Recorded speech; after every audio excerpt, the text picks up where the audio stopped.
Good afternoon, everyone. I'm Harshit, co-founder and CEO at AppNox. Uh, AppNox is an enterprise-grade mobile application security testing platform, which helps companies ranging from early stage to Fortune 500 companies to secure their mobile apps. Before we get started with the webinar, the topic for today's webinar is how to build security-first organization. I would like to just highlight one point that at any time during the session, you can ask questions by clicking on Q&A, and we'll try to address these questions during the session or at the end of the session. I'm hoping that everybody settled and we are good to start with the session. So I would like to quickly introduce you to Srivatsan from Zozoday. So Zozoday offers business software products to solve problems around employee rewards and recognition, channel sales incentives, and consumer promotions. The software products are used by HR leaders, channel managers, and brand marketers across 800 plus global companies to engage their employees. All of Zozoday's software products, which include Impulse, Compass, and Plum, are plug and play, highly scalable, easy to use products that can help businesses achieve tangible outcomes. And Srivatsan is a seasoned technologist and entrepreneur. He has a mixed career in building top-notch products in multinational and smaller startups. So overall, with Srivatsan, we'll be exploring on how has been his journey around security, building security first companies, and also understand more on what they have used at their side, and also walking you through how you can look at it on longer run. So thanks for joining, Srivatsan. Happy to have you here. Thanks for the introduction, Harshit. And nice to have you. Nice to have everybody who is joined. Hopefully, we should have an interesting session for them. Looking forward to it. Great. Thanks, Srivatsan. So with that, let me start with the first question probably is, so Srivatsan, Zozoday is one of the fastest growing SaaS companies, and you have a 250 plus member team and a lot of enterprise customers that you have been working with. So in your journey of working with so many enterprises, what were some of the key security concerns that your clients expected that Zozoday would be having, and how did you ensure that these are not roadblockers as you are closing more and more enterprises as the organization grew? That's right. That's a good question, Harshit. So see, like with any other company, we have grown from being a startup. So we are a startup which has now grown into a much larger organization. And as you grow, your ambitions grow, and you would want to be associated with more prominent organizations, Fortune 500, Fortune 1000 kind of companies. So the first and foremost thing that we did was internally review every aspect in our architecture. So our architecture from the ground up was built for rapid prototyping. So like with any other startup, initially you create your concept, you want to create a proof of concept, and you rush through the market. And you do not security and information security typically comes towards the end, and that's something that we had to relook at.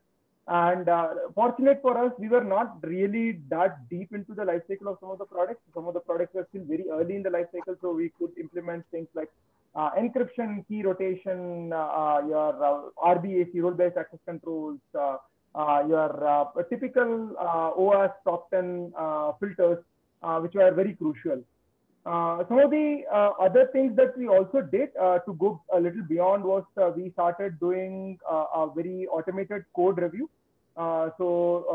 This is SonarQube. SonarQube, as many of you know, it's a code review platform, and it has predefined rules and bundles that can be created for OWASP top 10 and whatnot, or any of the security practices. So that became a mainstream for us. We started focusing heavily on our code reviews for incorporating the information security concepts right from the word go. Aside from this, we also spent a good amount of time in hardening our infrastructure, making sure that our infrastructure, for example, reviewing each and every firewall rule that we have in our application, making sure that we use secure components. So earlier we used to have some, I would say not hack-proof libraries, third-party or open-source libraries. So we started pruning those. So these are some of the aspects that we did as a company, and we started implementing a VPN, which is very trivial. For a larger company, you will think that VPN is very trivial, but for a smaller company, when you start off, VPN is a big challenge because you have to have someone who maintains that. So we started implementing VPN, having firewall rules to only route traffic through the VPN. So these are a bunch of things that we did in order to win the trust of some of our early enterprise clients. And what really helped there was we were quickly able to meet the standards of let's say ISO or SOC and the GDPR. So these standards, as you get closer and closer to it, it becomes easy for enterprise to adopt you. That's right. That's right.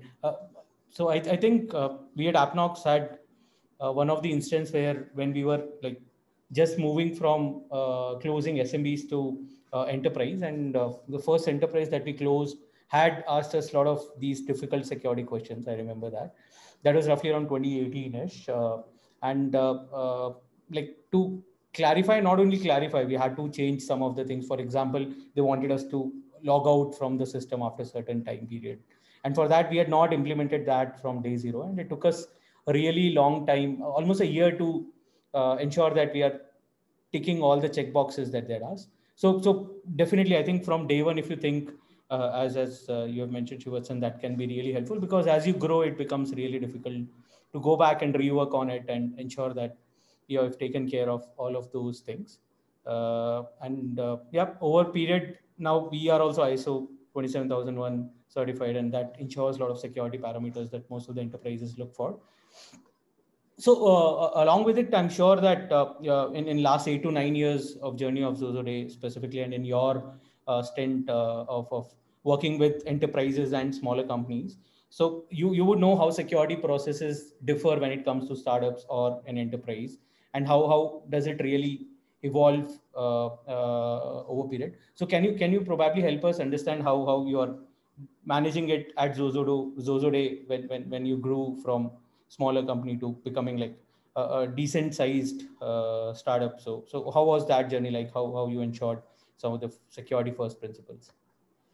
Definitely, Harshit. I mean, right now we are a 250 people company. So we are quite a decent sized entity, and it's no longer a one-man show in most cases. There are teams and there are specific KPIs for the teams that they have to handle.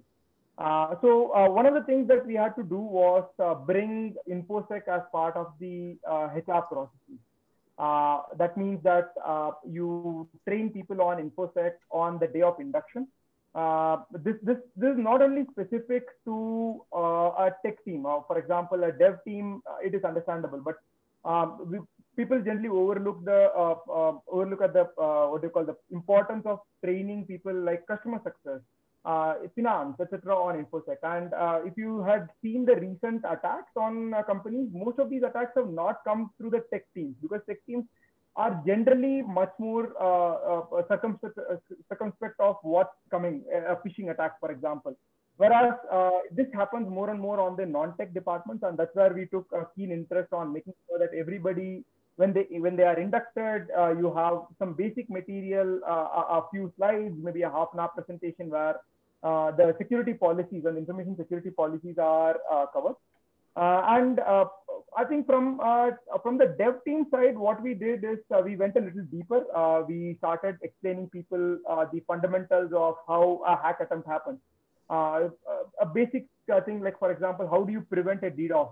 How do you prevent a vulnerability which is a OWASP opt-in vulnerability? What are some of the practices that you do? Those are typical. We started training the tech teams, your dev, your QA, your DevOps. They started adopting such practices. And what kind of accelerated this also is we also went through a bunch of attacks. Some attacks were like very, very nasty, and we had to compromise our SLAs also at times. there is this saying, baptism by fire, right? So only when you are really put under stress, sometimes you come out of it and realize that these are the best practices, and you will never vouch to doing anything against it. So that's something that our dev team has also been primed to do right now.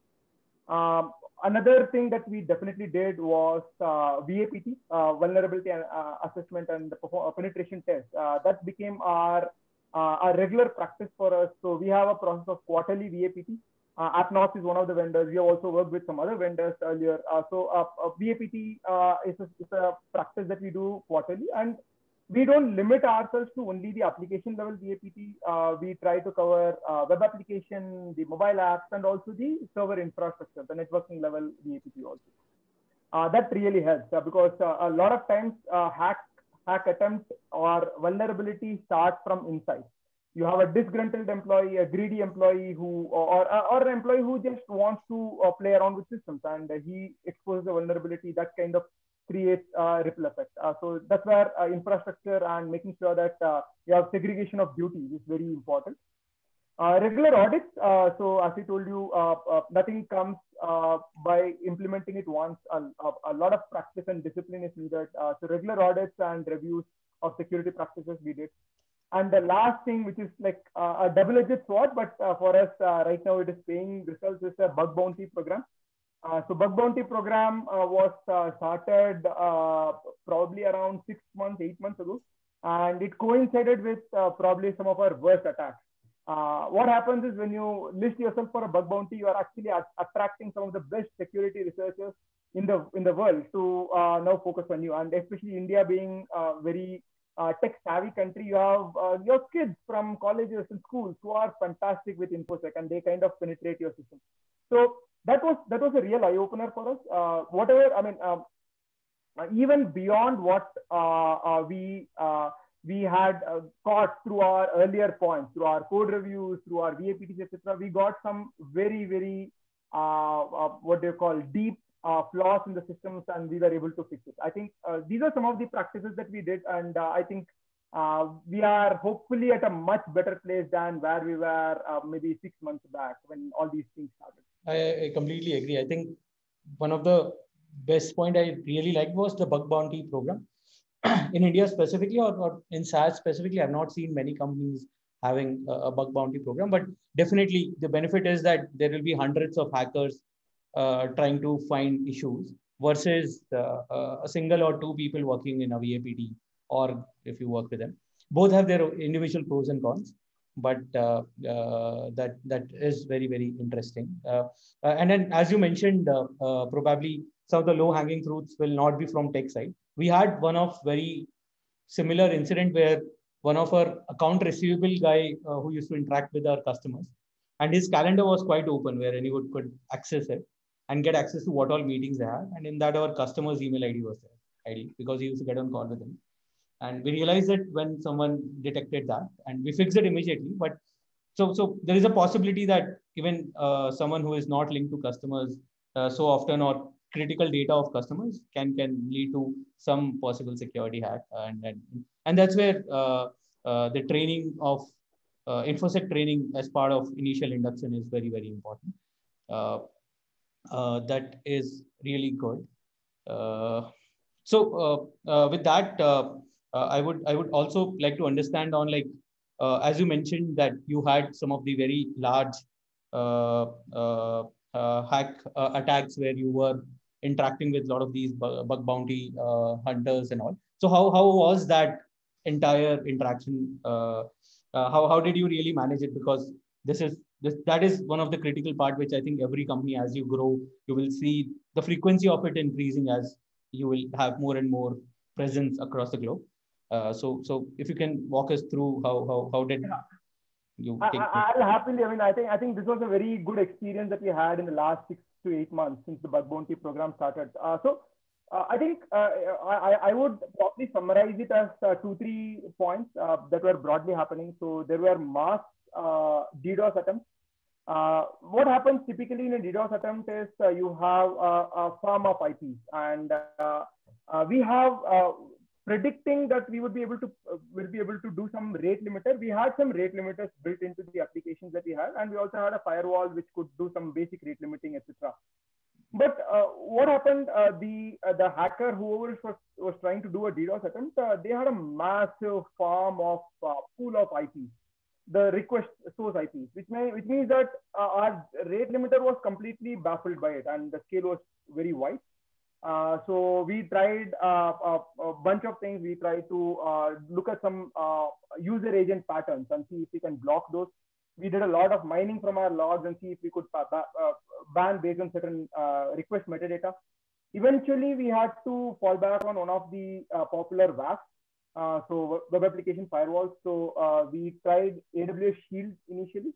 Right now we are on Cloudflare, and Cloudflare is kind of okay. I mean, these guys, they're all quite good. So there's nothing much separating them. It's an expensive affair. Cloudflare is quite pricey, but I think as a company which is quite mature right now and having some very top customers, that's cost of doing business for us. When it comes to individual hackers, individual people who are submitting bug bounties, I think one of the things that we have to definitely do is relationship management. Like with any customer who is threatening to, let's say, stop your contract, a hacker also has certain powers, and it depends on the vulnerability that you have. Fortunately, we did not have a vulnerability that was that damning, but even then we didn't want to take a risk there. The idea there was to maintain a very good relationship with them, incentivize them, a bug bounty program. Even for a really small bug bounty, we still had a small incentive, a token incentive, to tell them that it is highly appreciated that you are reporting to us. These things kind of help keep the people who expose such vulnerabilities have some kind of what they call a cordial relationship with you, because the last thing that you want is getting your data and then the hacker putting it into darknet. That's like the worst case scenario. So these are some of the things that we were doing. I think the biggest upside that we saw was of course Cloudflare, and we also took this opportunity to re-architect a lot of our internal components. For example, some of the hack attempts were very weird. I mean, we had a person who was doing a regex DDoS. Someone who was exposing a vulnerability of a regular expression, which was very rare in general. But I think these are good learnings as a technology. True, I completely agree with you. In fact, while working with a lot of companies, we have realized that, as you had mentioned, WAF is one of it, followed by VPN, a lot of other aspects. There are options that companies can utilize depending on stage to stage. As you grow, definitely Cloudflare is pretty good service for WAF in general. I think that is pretty good offering. I actually had a small follow-up for your previous question. So there is this nifty website called Enterprise Ready. Anyone who is building a SaaS platform, you should check it out. It's not a very advanced website or anything. It's just a questionnaire, but it tells you the aspects that you as a startup might be missing if you are looking to sell to businesses, especially mid and large enterprises. So Enterprise Ready will tell you what are the security practices, InfoSec practices, deployment practices that you need to follow in order to reach that. I think that's a good checklist if anybody is interested in that. Yep. Great, Harshit. I think I have a few questions for you. I mean, since you come from a more deeper security background, I have a few things that I would like to pick your brain. So I think you have been doing this for a while. I have followed Appnox as a startup since my earlier startup stint. I think we have been evolving probably third time also. So what are some of the best practices that you have seen that companies follow, and you have also advised some of your companies to follow? Let's say this is a blank canvas. Feel free to paint it however you want. Yeah. So definitely, I think at Appnox, we have scanned upwards of 5,000 mobile apps when it comes to, and a lot of mobile applications, and specifically in SaaS space. We have seen a lot of early stage companies following best practices and also missing on basic security checks. So for example, whenever you start a company, the major challenge you have is that you have to reach out to customers, have companies onboarded. There are a lot of problems to solve, and security generally takes a backseat over there. But along with it, you definitely don't want your first PR to go out as XYZ company got hacked as the first PR for yourself. So definitely that is something that you have to make sure that you are taking care of. And generally, people think that security is something that comes at a cost. So that's not always the case. There are a lot of open source tools that you can use. For example, for VPN specifically, there are some of the tools like Pret UNL that can be used for VPN. Then there is CloudSploit in case you are relying on cloud security. There is Arcari Sec Faraday for vulnerability management, overall issue management. For source code, as you had mentioned, there is another tool that you can use, Nike SNYK, which our team also uses, and that is pretty decent tool. All of these are again open source. They have a paid version as well. Depending on your usage, you can get started with it. And eventually, as you grow, you can have vendors, you can pay, you can have a separate cybersecurity budget for it. But in initial days, you can rely on these because like the only challenge is that when you start building the company, you would never know when you are getting hacked. And if someone thinks that they're completely secure, ideally, as John Chember had once said, that there are only two kind of companies: one that is hacked, and the other who does not know that they have been hacked. And said so. I think one should look at using these open source tools and then evolve to paid vendors, automated tools, paid tools, and grow their security process. So ideally, budget should not be the issue for not looking at security. Then as you slowly grow, you would use DevOps. So you should start implementing DevSecOps and automate a lot of things over a period of time. Because again, security cannot be the reason that you are delaying your release in your agile process. So DevSecOps helps you also cancel that out and make sure that your releases are happening on time, along with security into consideration. So yeah, I think as organizations grow, security should grow with it, starting from early stage to an enterprise. Only the way it is done and tools may vary, but yeah, one should look at it from day zero is what I personally feel. Got it. So, I mean, just a follow up to your previous answer. So, what is the, without going into specifics, what is the smallest organization or the earliest stage organization that you have worked with? And obviously, you have worked with some large companies, but how soon did you see some of your customers realizing and coming to you? So I think one of the earliest we had worked was the name of the company is India Gold. They've just launched recent while. And we started with them for security testing when they were planning to build their first version. And during architecturing phase itself, they wanted to ensure that they are considering all security parameters, and we had a call with them. And I found their process from day zero very organized and with respect to overall DevOps that they had built from day zero.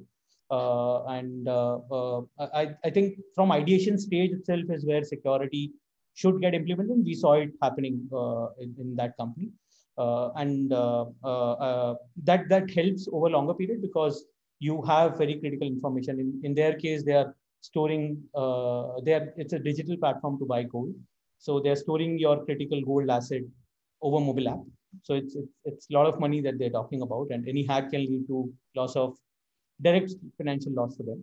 So they wanted to ensure that they are 100% secured, and then overall working with them was really great because they had prioritized security like anything from like day zero at ideation stage. So yeah, that's a fantastic point, and I think it is more to do with, of course, the market segment that they are targeting, also the business problem that they are solving, also. But I think what is a key takeaway there is how soon you can start working with a security specialist. It's never too soon. I mean, you can start it at the ideation phase itself. Yeah. Great. So I have another question. I mean, you asked me about hack attempts. How about you? I mean, what are some of the key hack attempts that you had dealt with, not only you and yourself, I mean, of course, Appnos yourself, you are a product and you are a company, but aside from you, have any of your clients, while they are engaging with you, dealt with any major hack attempts or bug bounty programs, etc.? Definitely, I think we have seen a few of them in our good 7-8 years experience as well. Where I think one of the case, my co-founder CTO Shubho had to travel to Mumbai. It was again one of the ride-hailing company that still exists. I'll not name them, where their entire server was hacked, and to ensure that they are safe, the CTO had called, and urgently one of us had to travel. While we were only taking care of their mobile app security, they had something open on their AWS server back then, and someone hacked the server, got access to it, and all of the data was again out. So that was a pretty huge hack for them. It would have, if it would have come out on in media for sure. Though they somehow paid the hacker the ransom that he had asked for all the data and all. But overall, it turned out very dirty for them, where they had to pay a huge amount, and more than that, it was sudden security loss that they faced, and they did not consider cloud security before that. They used to work with us, but company that scale should look at other aspects, not only VAPT of application will solve the thing.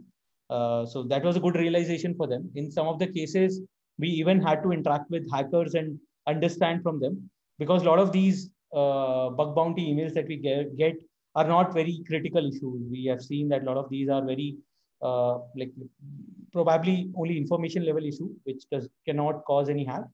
But since there are a lot of hackers who are trying to hack around, and you keep on getting these bug bounty emails, not everything should be responded in similar fashion. For some of them, you can just say that, okay, thanks for reporting, but yeah, we find it as low issue and carry on. So a lot of customers do share with us whenever they get any of those emails, and we try to work with them and resolve it. In case it requires a quick fix, then the first approach is go back, try to fix that issue.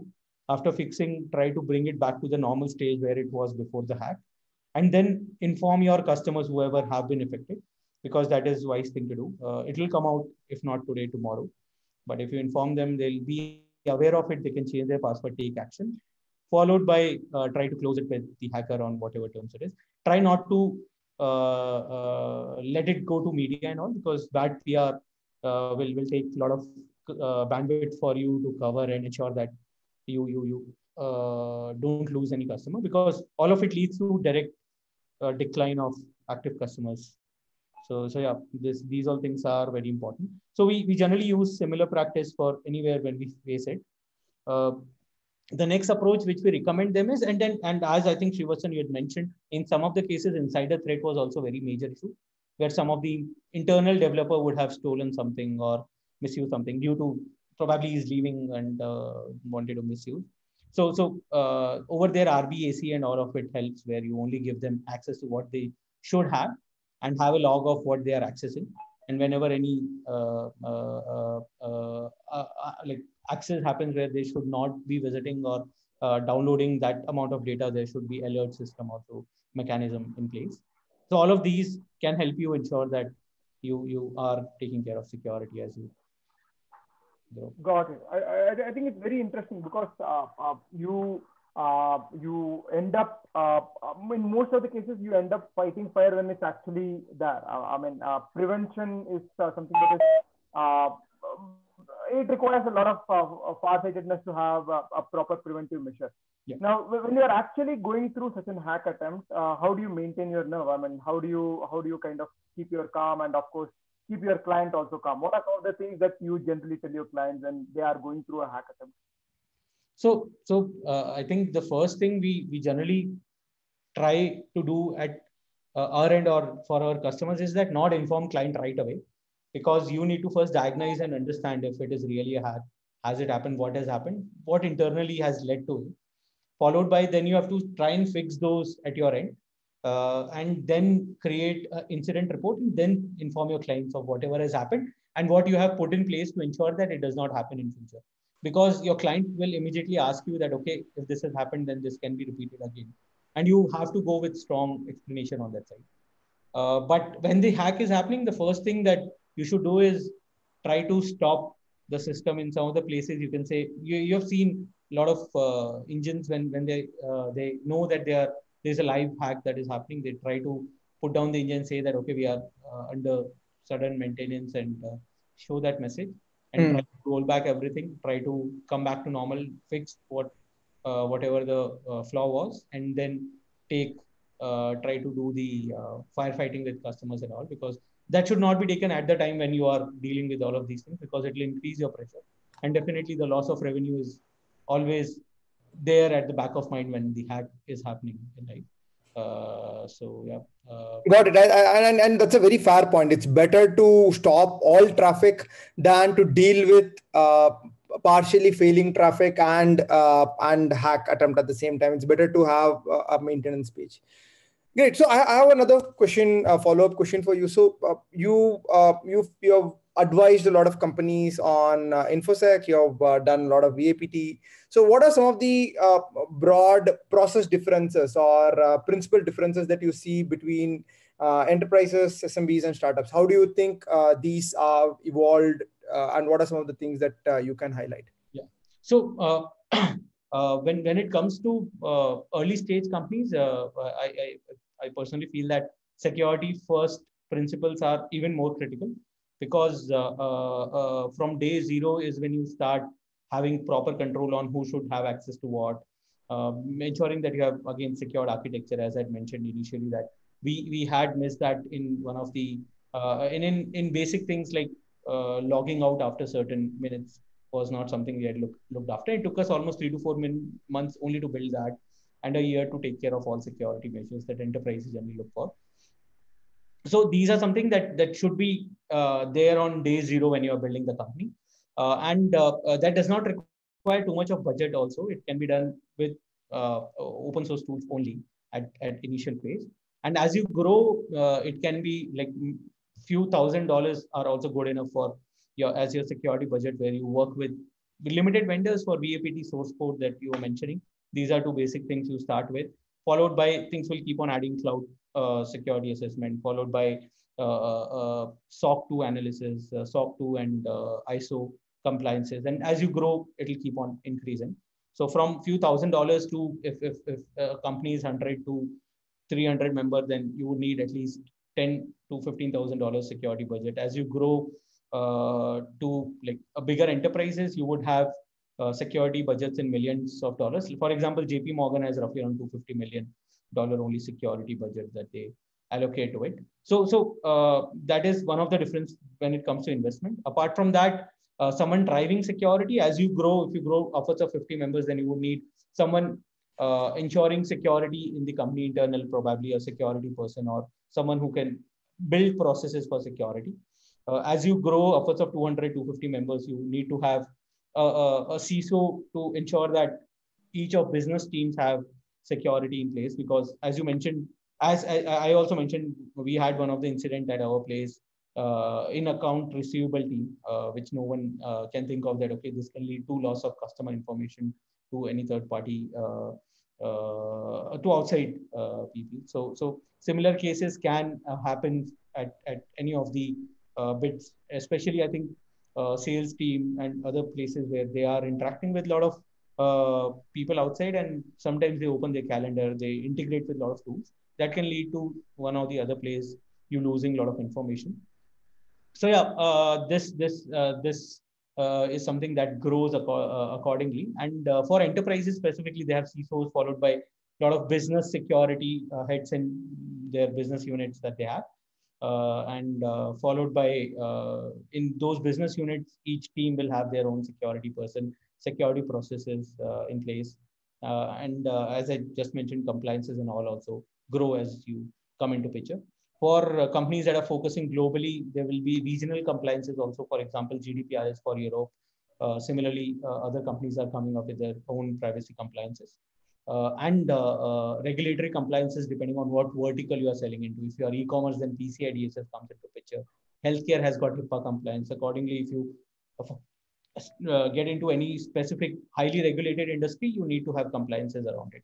So all of that becomes more and more prominent as you keep on growing. And so yeah, in smaller companies, I think it can be done within few $1,000 using open source tools, even for free. While in enterprises, it needs to have a proper focus with CISO who builds processes, and every team tries to follow it. Just a follow-up question. So at what size of an organization do you normally see a CISO coming into picture? Because to begin with, generally it's the CTO of the company who acts as a CISO. But then beyond a point, I think it requires specialization, and it cannot be just a generalist who does that. So at what point do you normally see that happening? So we have seen that as you grow from startup to SMBs specifically, there is a need of CISO. In some of the cases, CISOs are also brought in picture to speed up your sales closure cycles. When you're working with a lot of enterprises, they would ask for a lot of security questions for you.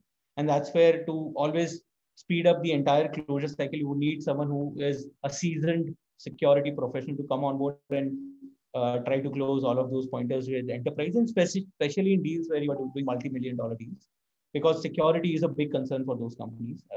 Whenever they work with third-party vendors, they want a lot of check marks to be ticked, and they would be storing very, very critical information of their customers or their IP on your system.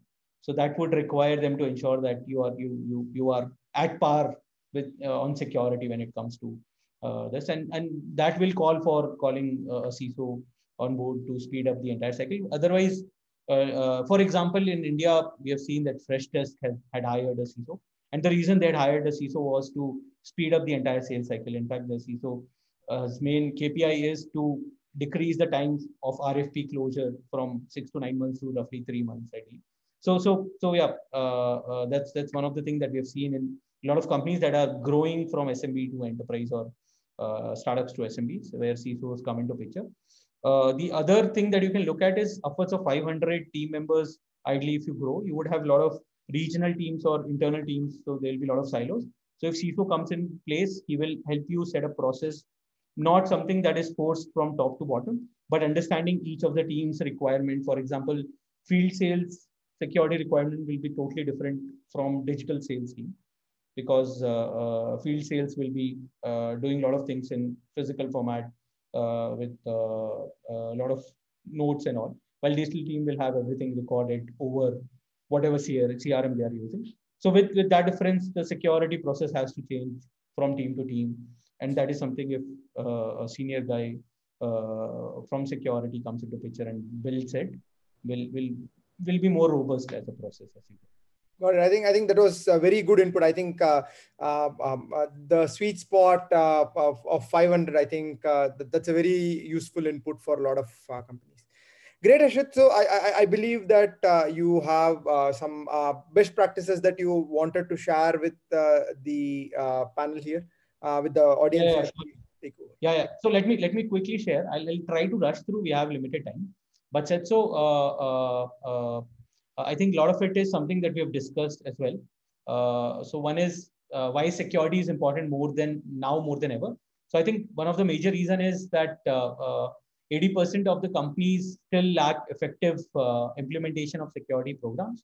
When I say so, a lot of companies have security program, but it is not super effective. As I just mentioned, each of the team would require their own security program rather than something that is coming from top to bottom. So it requires someone to interact with every team and understand what their security parameters are and accordingly build it.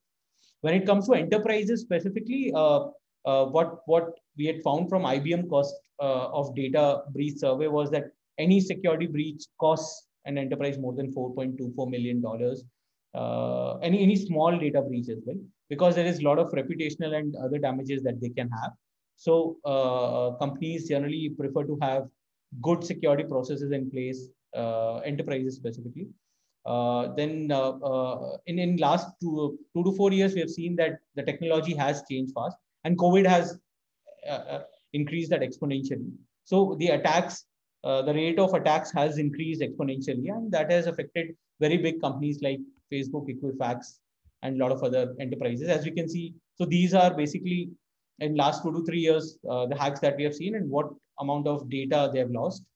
In the breach. For example, Marriott Hotel had lost upwards of 5 million in user information. We can see a lot of other names over here, no names as well, like Zomato is there, Uber, Twitter. So there have been a lot of hacks, and it will keep on happening. So definitely security is something that you have to look at. Even if you are an enterprise, you can get hacked with a good security budget and practices. So what is an impact of these cybercrime? It can lead to loss of IP related information. A lot of your internal data can be leaked, which can be accessed by your competitors or other people, and that can lead to direct financial loss over a longer period. A reputational loss, as I mentioned, covering up the bad PR itself is a huge cost, and the effort for covering up the bad PR is very, very difficult. Plus, you will see a drop in active users. For example, Facebook was hacked due to Cambridge Analytica. So they had 20% drop of active users on that very day. And for a year, it took them a year to come back to normal, what they were doing before that. So that happens, and this can lead to reputational loss, followed by regulatory costs. As I mentioned, regional regulation plus vertical specific regulators are there. For example, GDPR, PCI DSS, all of those. So if you break any of it, you have to pay heavy fines, and that itself will cost you fortune. Concerns that we have seen that I think this is something Srivatsan had covered, that they have initial onboarding where they have cybersecurity training. What we have realized is that only 50% of new employees in a lot of enterprises and companies go through these security training and updates, regular updates throughout their career, which can lead to a lot of unknowns for them and possible security attacks from that side. From SANS survey, we got to know that 40% of respondents said insider threat program were of priority and importance. As I think Srivatsan has also mentioned, a lot of insider threats are the reason why companies' data are leaked. And until you have clear idea on what this means and how it can be like, how it can cause you harm, you'll not work on it. Security policies that are created for a lot of companies are not in favor of a lot of these business units. And we have seen 28% of companies don't have cybersecurity budget at all. This can lead to them not prioritizing security and possible security attacks for these companies. So some of the pointers, as I had mentioned, introduce privacy and security as early as possible. So what we have seen historically is that if a vulnerability is found in your system today, versus if it was found when you were actually writing the code or the first release that you were doing, you would have taken 2 to 5x time, lesser time in fixing that. Along with it, a lot of business partner and third party that you engage with should also follow good security practices. There was a good example around it where I think in 2019, there was a company called as Prestige Software.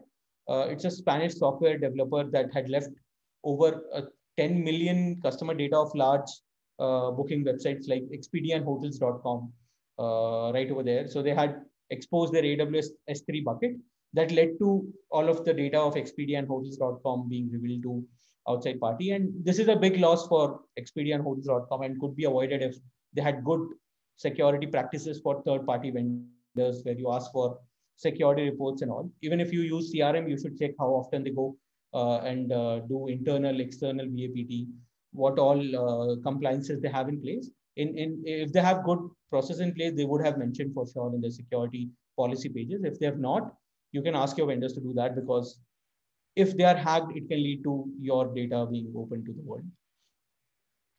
Followed by don't consider any security alert or incident resolved until it has been fully investigated. I think we discussed briefly about it with Srivatsan, where if any incident happens, you will not go and inform your customers. First, try to diagnose it.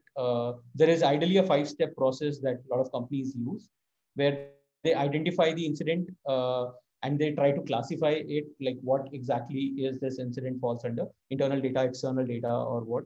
Accordingly, they escalate it to internal teams. For example, if it's customer data, then you loop in what all teams are involved in that feature, plus your sales team, plus whatever team will be involved. To work on it, try to fix that, investigate and diagnose why this happened, how to make sure this does not happen in future, followed by recover or come back to where it was previously. And then the 5th and final stage is where you inform your customers and also the attacker that, okay, we have resolved this, and try to close that. Followed by always security should be starting from top, but nobody should be exempted from security responsibility. This is specifically for low-hanging fruits that can be your accounting guys, or your end sales guys, or your customer success guys, which you would not expect that they'll be hacked. But if they are hacked, it will lead to loss of lot of information to your competitors. How do you build strategies for cybersecurity? You identify your assets, applications, risk posture. Then you secure your assets and applications, educate team on malware and phishing attacks. This is where your entire cybersecurity training will come into picture, and measure your success with respect to how many times you have been hacked, and how you have ensured that it decreases over time. And this will keep on happening. So it's not like if you follow everything, you'll not be hacked. You will be hacked. It's only about improving as you grow. How you can evaluate new vendors for security. So one is Gartner G2 Crowd reviews you can look at. If that does not work, then you can ask the vendor you're speaking with to refer you to one or two of their customers to understand how they have helped them evolve their security process. Second is cost involved versus ROI. This is majorly understanding how much will you pay for it, and ROI with respect to if it is linked to closing a deal which requires VAPD certificate and all. Workforce cost versus cost of products. So initial days you might not have internal team, and you can work with outsource agencies, but over longer period, you might start hiring security team internally, and that can be automated with lesser cost if you have automated products around. You can explore that, and you can take a call depending on what works best for you. Then the fourth is open source versus proprietary tool. This majorly depends on, at early stage, you can rely on open source tools. Over period, you can look for paid versions of those open source tools, or even proprietary tools that are paid and more organized, plus more up to date, but definitely will come at cost. How to eliminate security gaps and monitor security posture. So you perform a risk assessment, whatever risk you get from there, you prioritize them, try to fix it.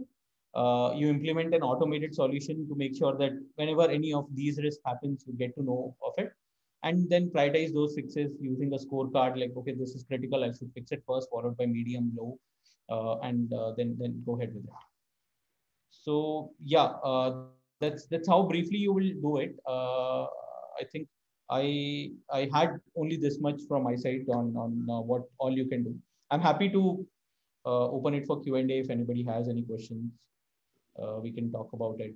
Srivatsan, if you have any question, I'm happy to answer that as well. I think this is great, Harshit. I think you have been able to summarize a lot of learning what you as a company have had over many years into a small handbook. I think this is very helpful.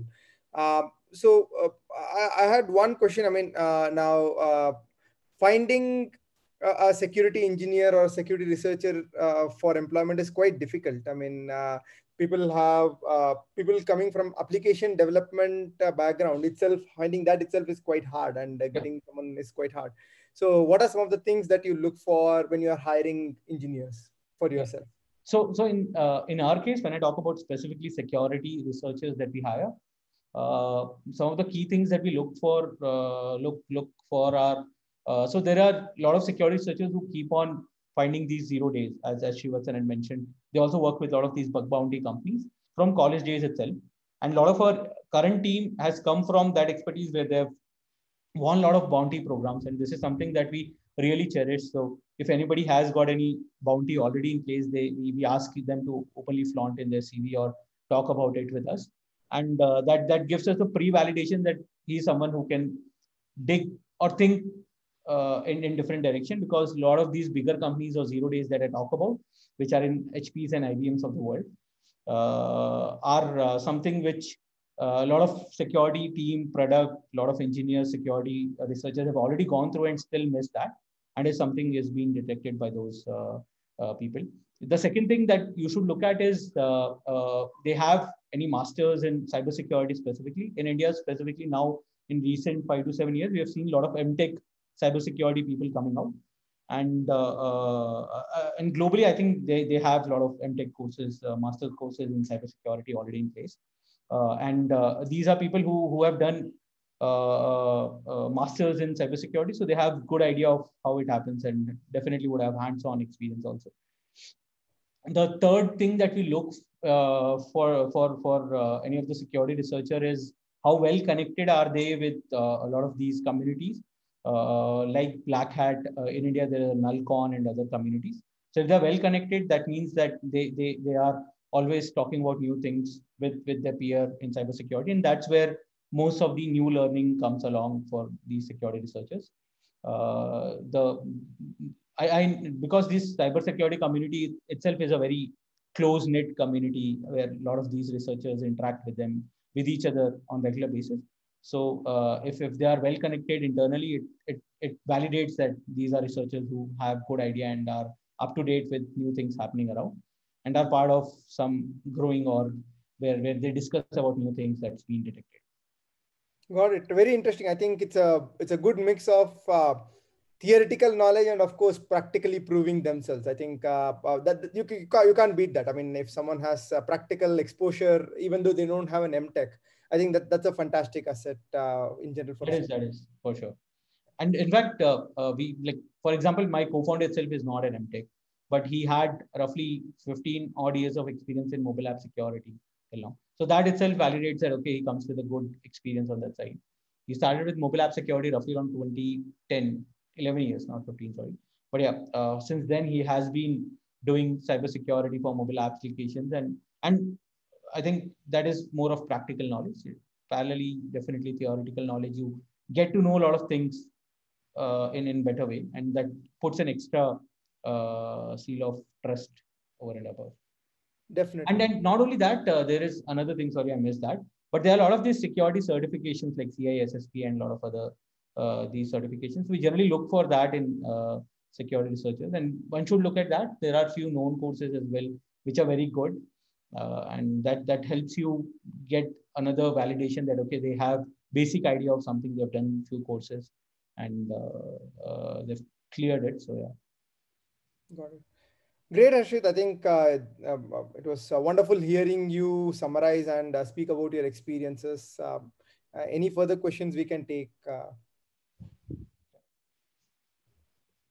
Not only that, I think for rest of everybody who has joined, we'll also summarize and share key takeaways over email.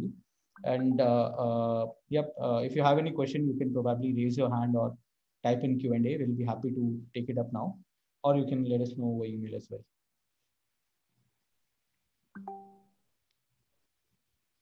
Okay. Okay. I don't think there is any question. So thank you, Srivatsan, for joining us. It was great to hear your and Zozoday's security journey, and also some really great points that we all can go back and start working as we grow as a company. And with that, we come to an end of today's session. A big thank you to all of the attendees who have come here and made this possible. We'll aim at sharing key takeaways from the session today over email. If you have any question, feel free to drop us an email, and we'll also share the recording and the presentation that we just shared. So yeah, thank you, everybody. Thanks, Srivatsan. Thank you. Have a nice day. Bye-bye. Thanks. Bye.